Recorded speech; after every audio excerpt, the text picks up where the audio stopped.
I want to do a video on starting a chain of videos basically on how many miles can my 2019 6.7 powerstroke go.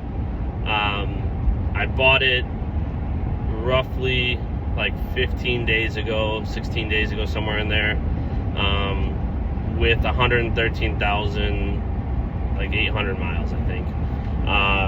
Currently sitting at 116,177. I took 10 days off during that time, so it's been 2,300 miles this week, and then like one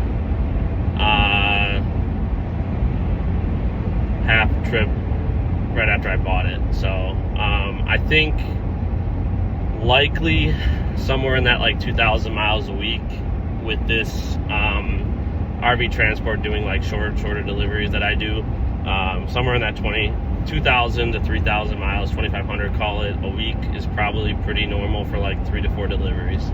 Now, if I ever get to the point where I step that up to like 5 or 6 deliveries a week, if I can figure out my logs to allow me to do that,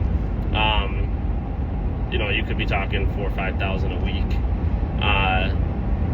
But I would fully expect per year, like if you're doing RV transport or hot shotting, you're probably putting on like 75,000 to 125,000 miles pretty easily.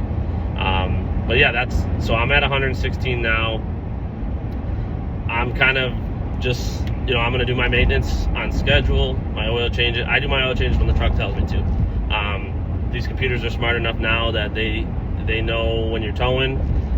They lower the amount of miles you can drive between oil changes based off of what the computer reads. So I don't know with this truck what that's gonna look like towing this much, but in the previous trucks I've had, like towing every day with my business, usually 7,000-8,000 miles is what it comes out to. The truck will say, hey, I need an oil change.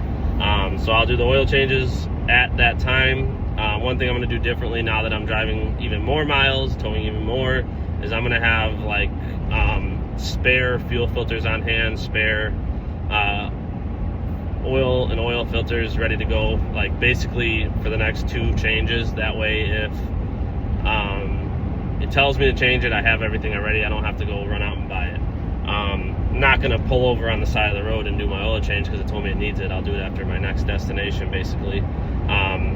But I do my fuel filters every other oil change, so it probably works out to somewhere between 15,000 to 20,000 miles.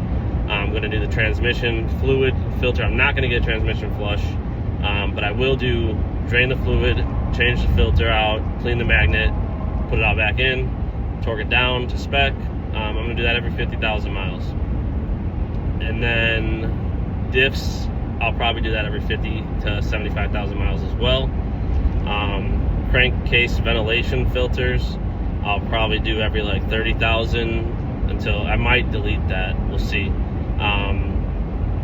But other than that, brakes are going to be when it needs brakes. Tires are going to be when it needs tires. I'll document all of that. I will also be honest, I guess the honest is the best way to put it. Truthful, honest about any issues that I have with this truck. I'm not going to be biased and try to hide any issues that happen because it's a Ford and I like Fords. And I'm the type that if I start to have issues, like I'm not going to just keep throwing money at a truck. I'll trade it. I'll buy a different one. So if I get to 200,000 on this and it's like it's costing me an arm and a leg to keep it on the road, then I'll buy another one. And I probably would, if I had issues with this truck, then I probably would go with a different brand. I would try the Ram again, or maybe a Duramax or something. But yeah, I'm going to be upfront, honest about that, and we'll see how far this truck can go. And I'll do the reviews, and I'll try to keep the miles. You know, I'll either do videos like on milestones, maybe every 25,000, or I'll do it maybe update video on the miles on the truck monthly. I haven't figured that portion of it out. If anybody has any recommendations or comments about what they want to see, then, you know, put that in the comments. If you want to see an update video every month, or if that's too much, you only want it every quarter, every 6 months, that's fine too. But you know, and then any major issues that I have, I'll probably make a video at the time. Hopefully I'm not making any videos on major issues. That would be ideal. But if I do have a major issue, I'll definitely document it and go from there. But yeah, follow along on this channel, like it, follow it, subscribe, so that you can kind of see what to expect out of a 6.7 Power Stroke and an Aluma Duty chassis, and we'll go from there. Thanks.